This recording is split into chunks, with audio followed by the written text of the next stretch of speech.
All right, I am joined by Ben Zabin. Now, if you don't know that name, keep an eye out because it's going to be big. He's up and coming, meteoric rise to stardom, coming up here.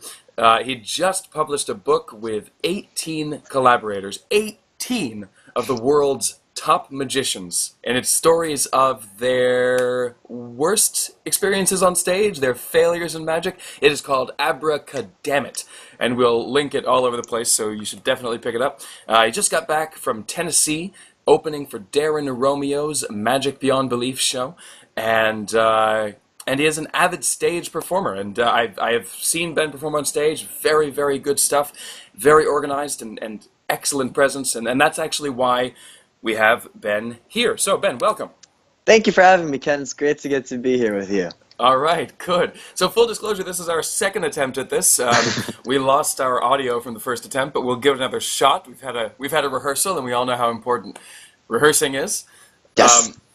So, the reason that I'm having you on is obviously there's a lot of performance and stage management and stuff like that that you could a lot of wisdom in that vein that you could get out to people because we all know that experience is one of the best teachers, and you've got a ton of experience.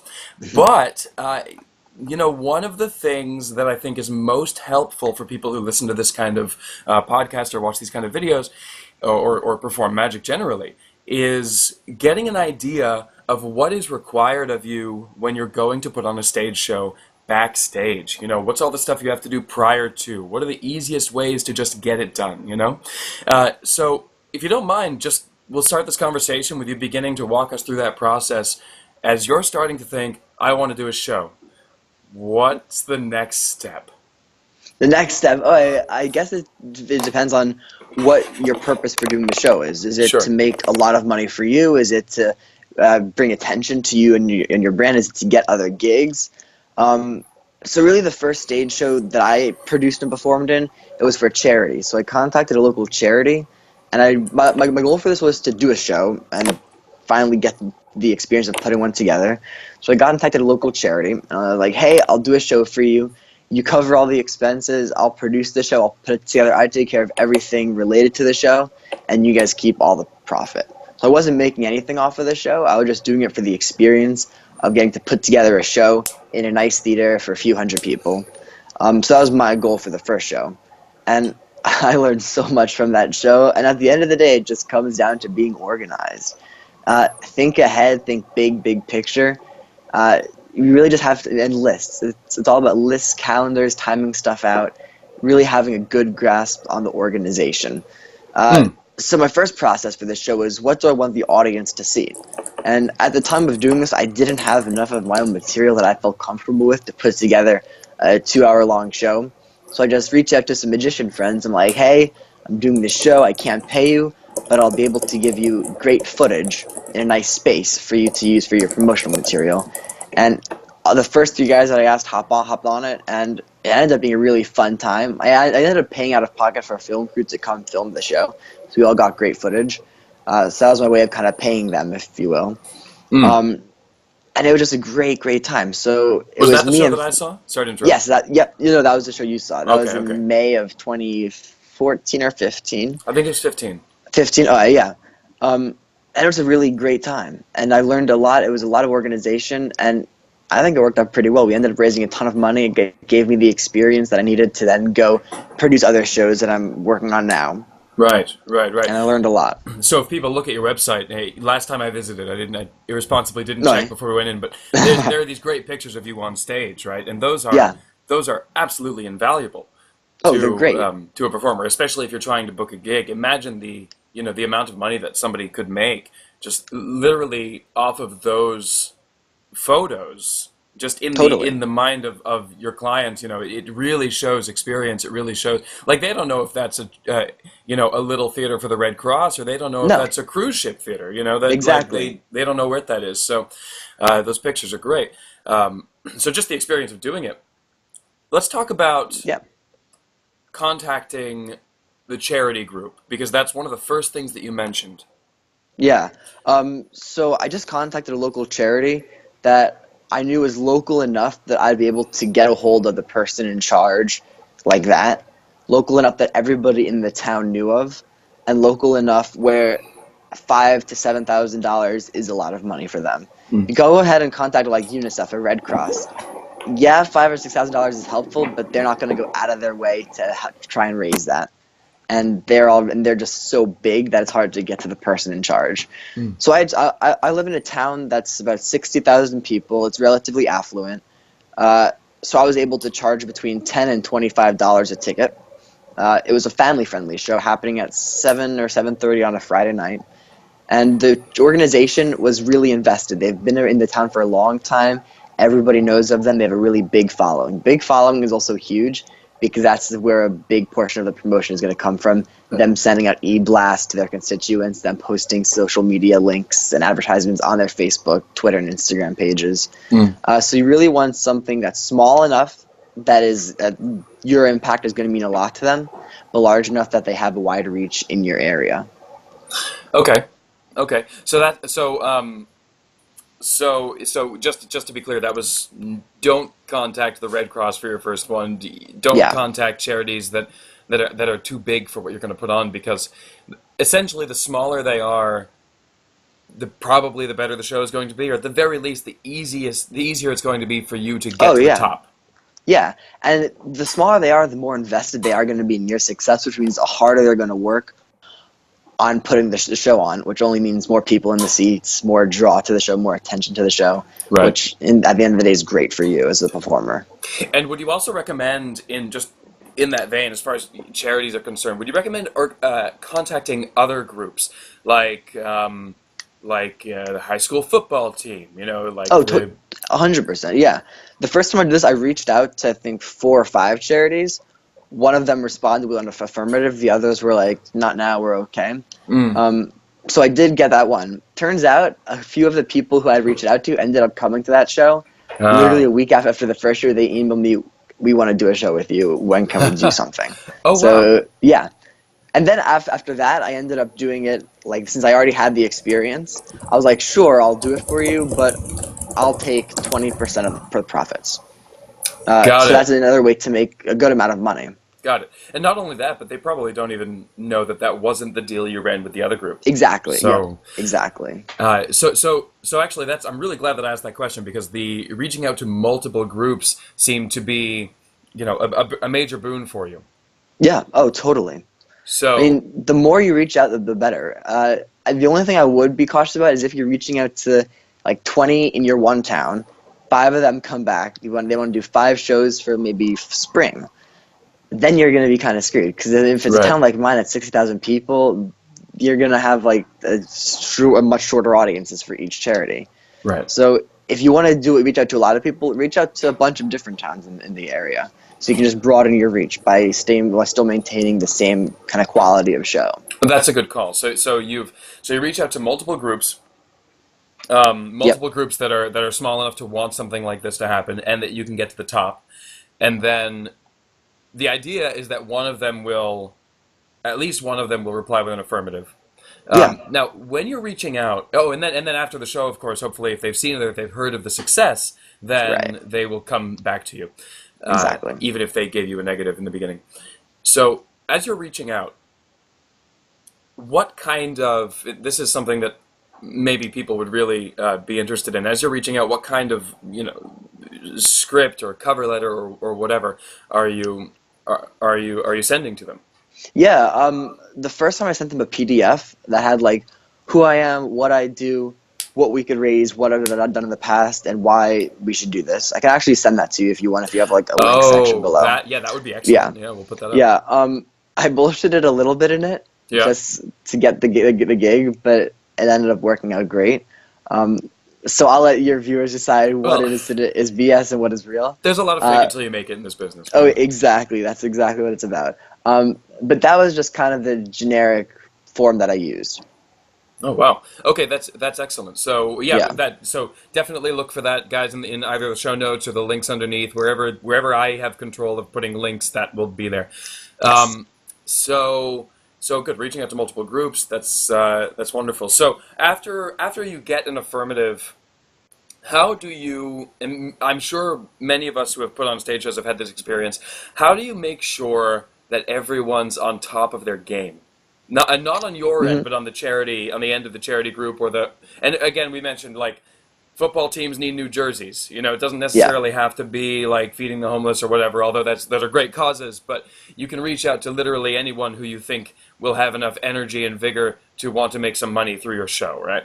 Right. I mean, it's all So, about communication and just being upfront. Before we even talk about dates or anything, I think in the sheet, in the PDF that I'll send you, it has laid out what is required of the charity to do. So I lay out exactly what I want them to be doing, and so they know exactly what they have to do in order for the show to be a success. So just be 100% honest with them. And I didn't do a very good job in the very first PDF that I'll send you from the first show. But you should give them more work to do in writing than is actually required, got it. just so the bar is set even higher in there, and then that's their goal. So it's better to work. It's better to work harder than it is to work not at all. Another thing is communication. Communication is huge. In like the 2.5, 3 week leading up to the show, I would be talking with my point of contact lady at least once a day via emails, texting, or calling. Just touching base, making sure posters got up, making sure sponsors were found, making sure space was okay, making sure we had enough volunteers for the day, making sure concessions were taken care of. It's a whole lot of stuff. Now, point of contact. I want to go Yes. down that road before we go down any other roads because I think that that's probably one of the most important things. Yeah. So go a little farther with that. What is a point of contact? Why does somebody need a point of contact? Yeah, the point of contact is essentially going to be the person that you are working with to help put on the show. So they could hold a whole bunch of titles, whether of the director of the board or founder of the organization or just some volunteer that really wants to help out. So once you contact the organization, you want to contact as high up as you can get, not necessarily a board member, but somebody that's actually employed by the nonprofit full time, because they'll be the one that'll make the executive decision. Then they'll either take control, then they'll be your point of contact, or they'll assign you to somebody to be your point of contact. Regardless, you want to make sure that that point of contact is going to be easy to work with, they're going to do a good job, and they're just as driven as you are in this. Right. And would you say that it's important to make them sort of responsible for the outcome? Oh, yeah. Yeah. Yeah, Okay. like I make it clear from square one that as soon as the audience steps into the theater, that's what I'm responsible for. But before they step into the theater, that's all you. Right. Right. Okay. Cool. So they're not expecting. So I can feel people at home thinking to themselves, "Oh, well, I don't have like a huge following. I don't have like a big Instagram account or You don't need whatever." that. You Okay. use their following. Good. That's the idea. So I like the way you phrase that. When they step into the theater, they're mine. But before that, it's all you. Exactly. Yeah. So all of the Yep. ticket sales, everything. Yeah. Now you have some responsibility for helping them with that too, but it's all about Of course. materials, correct? Yeah, like I will totally point them in the right direction. I'll give them graphics, I'll give them social media content, I'll even give them poster designs. They'll Okay. just go and print out. I will give them whatever they need to do their job. Right. And of Uh, course, their job is putting butts in and seats. exactly. So I'll design the poster, but then they'll print it out and they'll hang them. I'll design the social media ads, but they'll post them and they'll fund them. And all of your design for that I imagine is done prior to even contacting them. You just have to fill Yeah, in dates and times and addresses and things. exactly. So Yep. so tell us about that content because it's always nice. It's a lot easier to approach an organization if you can show them that you've got some content, right? Yeah, a big part of the content is making it seem pitching it to a huge demographic. You want to pitch it to everybody from the old ladies down the street at the senior center to the kids, to the soccer moms, to the high school kids, to the young adults who just moved to the town in the business world looking for something to do on a Friday night. So you really want to make sure that it's okay for everybody to come and enjoy the show. That's also a draw for the foundations and nonprofits because most of their fundraisers are only for adults in nice hotel banquet rooms. So this is another good way for them to really reach out to the community, get some kids involved. But you really want it to be I've always hesitated about this. I really hate when magicians who aren't anybody pitch their show on their name because that's not a draw. Right. Ben Zabin is not a draw unless a ton of people know who Ben Zabin is.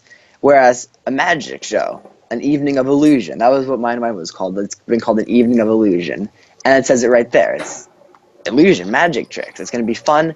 Then I'll have a picture of me because at this point, people in my town are recognizing me. And also, I'll make it very clear on the poster that it's family friendly. All ages can enjoy it. In regards to the poster, I'll send you a picture of the poster once I can find. I'm in college right now, so once I go home this week, I'll send you a picture of the poster. Sure. You want to make it easy to read. It's everybody that walks past it can immediately know what it is. It promotes the charity. It gives them all the information that they need, and that's it. No fluff, no BS on the poster. Just a straightforward, eye-catching poster. Interesting. And what you said that I really caught on to there was that you hate it when people try to sell a show on their name. And yeah. I resonate with that. I've made that mistake. Same. You know, and it's almost like it's like maybe a DBGO thing or whatever. You know, you want your name to be the draw, but ultimately you're going to get more personal reward from not having your name. Correct? Exactly. Yeah. I mean, more people would rather see a magic show than go see Ben Zabin, even though they're exactly the same thing. Right. That's gold. So remember that, people. Sell a magic show, sell an illusion show, and I can skip ahead in this conversation a little bit because I've already seen your poster for the show that you're going to be sharing with us, and we'll put that again down in the links. Please take a look at it because it's exactly as it describes: a crisp, clear image that I don't know, that relates to the thing you're doing. Whatever. This is the one with you and the cards everywhere. Right? Yeah. Yes. And then the words magic show or illusion show, like, very clear. If your eyes are on that poster for 0.5 seconds, you know exactly what it's advertising. Yeah. Another thing is, if you're gonna make a poster, do it right. Don't take a picture in front of like a white wall. There's so many ways to get good quality photos so cheap. Go to Groupon. Go to like JCPenney has these photography studios for like $10 a session. Really? Ask a college student. There's so many cheap ways to get good quality pictures, but there's so much bad quality out there. So make sure that you look good in your poster. Yeah, we've seen it. There's definitely. What is it? Give us your 2 cents. I know this is a little bit more opinion based, but give us your 2 cents on what does it mean to have a good poster. What does it mean to have a good quality image?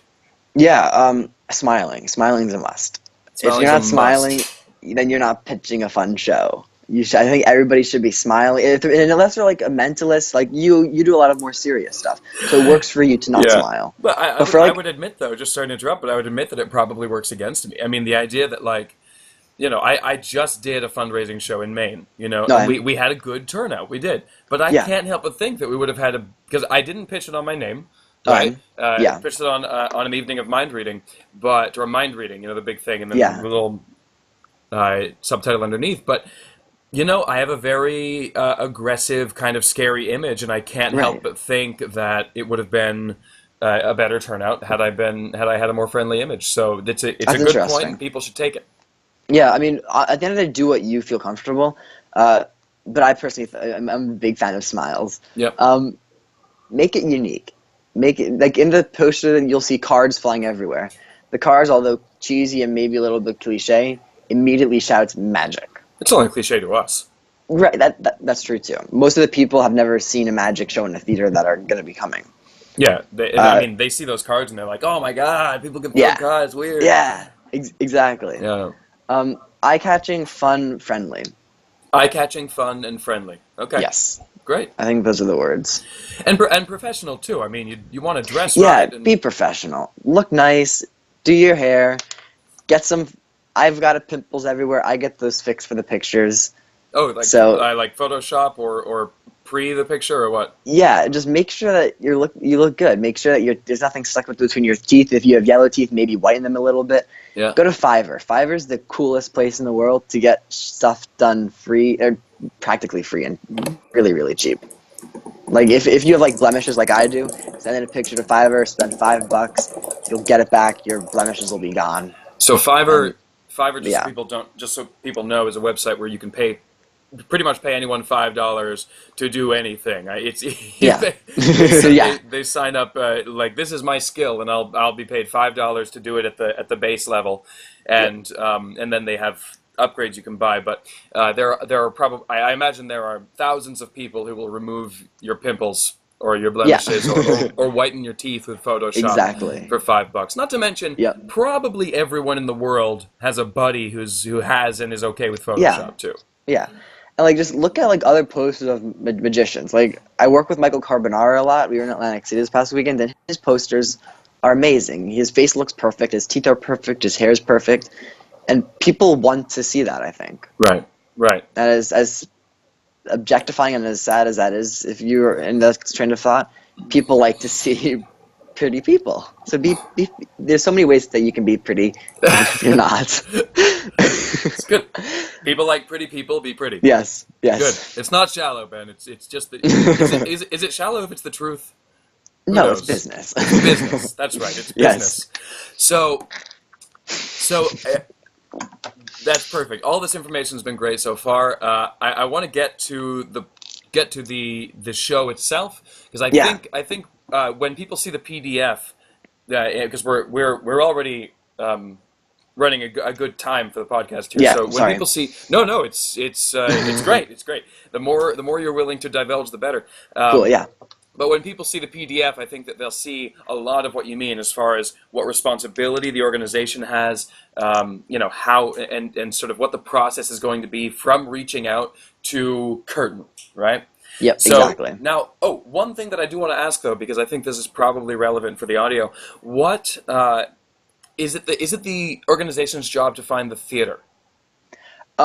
Yes and no. I've done it sometimes where I found the theater and I've put them in contact with it. Other times I've had them find the theater. Okay. I prefer me finding the theater just because I can make sure it suits my needs for the show, and Right. because I know what's going to be best for the space. Yeah, that's what I was thinking. So, and you also Yeah. know you're going to get a nice theater, not like a Yeah, I mean, Yeah. I'm 99% sure that in your town there's a nice theater at a public school that'll rent that to you pretty cheap or for free. Oh, right, okay. So yeah. Okay, Like, especially and- if you're working with a charity. Yeah, back to the website thing, what you were saying about me. If you go to benzabin.com, as of now, in the sizzle reel that you see, or in any pictures where there's a red big curtain behind me, it'll look gorgeous. That's my middle school theater. Nice. Yeah. Nice. Okay, great. Yeah. So this is also a nice point too. Is when you're thinking about these photographs, you could go to JC. Yeah, what did you say? JC Penney. Yeah, Like, JCPenney has these photo studios for families and kids to come take portraits. They're not going to be the best photographers, but they'll use a professional camera with professional lighting with a professional background. That's great. But so cheap. But at the same time, if you've got a friend with a camera, which you probably do, yeah. Yep. you probably also have access to a red curtain, Exactly. right? And you can make Exactly. it look like you were doing a show in front of 1,000 people. Totally. Yeah. 100%. Beautiful. So there's no excuse that anyone should have not to have gorgeous marketing material. No, it's so easy to get. It's so cheap now, so do yourself a favor. Yeah. Do us a favor as magicians. Oh, we could go into that. Oh my for God, yeah. an hour.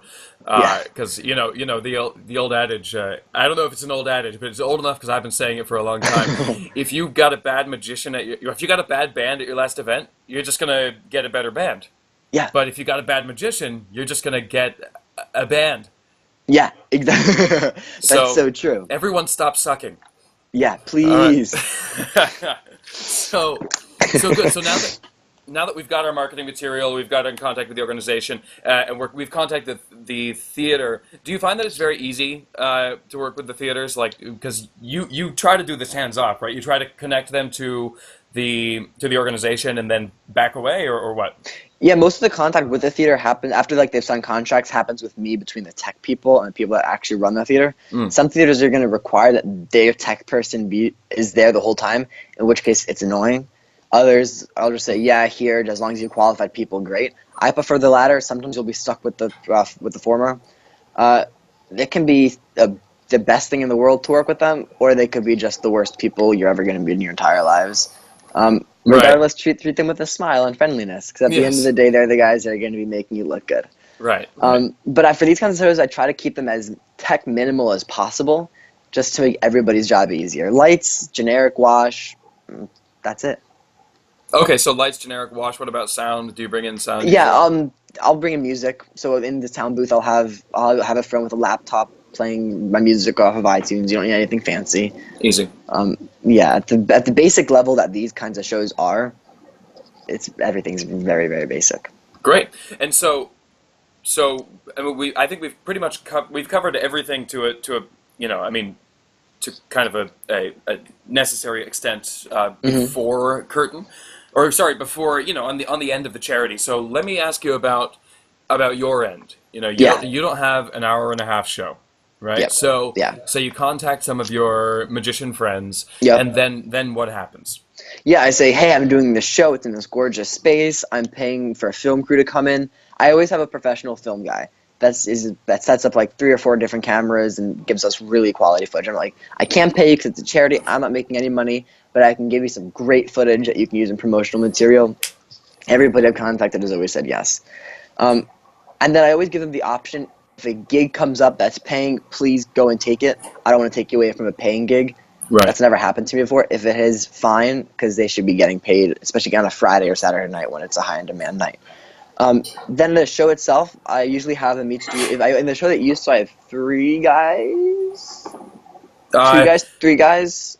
yeah, I think it was. I mean, it was you. It It was me, was Eli, Eli and Bosnick, Dave, and Ben. Yeah, David Boyd, right? yeah, Kid yep, Ace and Ben. yes, Uh, and oh my Ben God, Nemzer. Ben Nemzer. Ben Yeah, Nemzer. Yeah, yeah. yep. So we had 3 guys that each did 20 minutes ish, 15, 20 minutes. I was emceeing and also doing my own little stuff.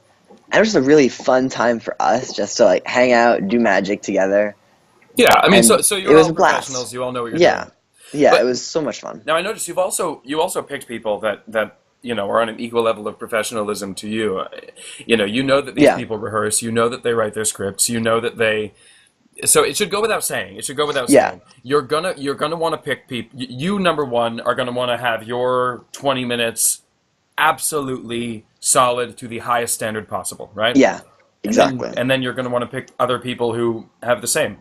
Yeah, don't pick somebody just because they're your friend and because they're like, hey, can I do this? Mm. Pick them because they're gonna do a good magic show. Like I've gotten flack from my friends, like, dude, why haven't you picked me? And because I don't think they're good enough yet. Not that that's I hate saying that because it sounds a little bit conceited, but I just want it to be a good show. No, it's People are so. paying money. They're giving up their Friday night. They're giving up their money. They're bringing out their family. They're giving a time commitment. Yeah. We should give them the best show we can possibly can. I think it's very useful for my audience to hear you say that because there's a we could do a whole show on this, but there's to me a lack of standards Yeah, in the magic community generally, and I think that hearing you say that just because they're your friend doesn't mean they get on your show yeah. is really useful. Is really useful. Yeah, and it's not gonna. At the end of the day, I'm a 19-year-old doing this from a college dorm, so I don't like want to sound better than anybody else because I'm not. But just like do good magic, please. Yeah, yeah, yeah. Of course. So I don't think. Hopefully, nobody hears you as sounding conceited. I certainly don't. You've put in the hours. You should anyone that sees Ben perform will know what we mean. So Thank you very much. so good. I think this is a great primer for people who want to put on a show. What I'm hearing is that there are no excuses Yeah, for not doing it. If you want to say, oh, if you have in the back of your head somewhere that you want to do a show, there's no good reason that you can't. So you should just go out and do it. I mean, look, you and your friends, you each only need 20 minutes of good material. yeah, So even if you exactly. think you might not be there yet, you can do 20 minutes. Yes, You know. 100%. So wonderful. So, and I think that the PDF will clear up any questions that people have. Obviously, people will be asking questions. Feel free to contact Ben with questions. Ask Yep, questions in the YouTube please, comments. please, yeah. We're going to put your vital stats down in the low bar and in all of the places where we can put information. But why Sweet. don't you give them to us one more time just so that we can find you? Yeah, you can find me at benzabin.com, benzabin.com, on Facebook, Twitter, and Instagram at benzabinmagic.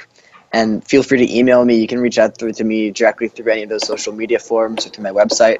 Or you can email me. My email is info, at benzabin.com.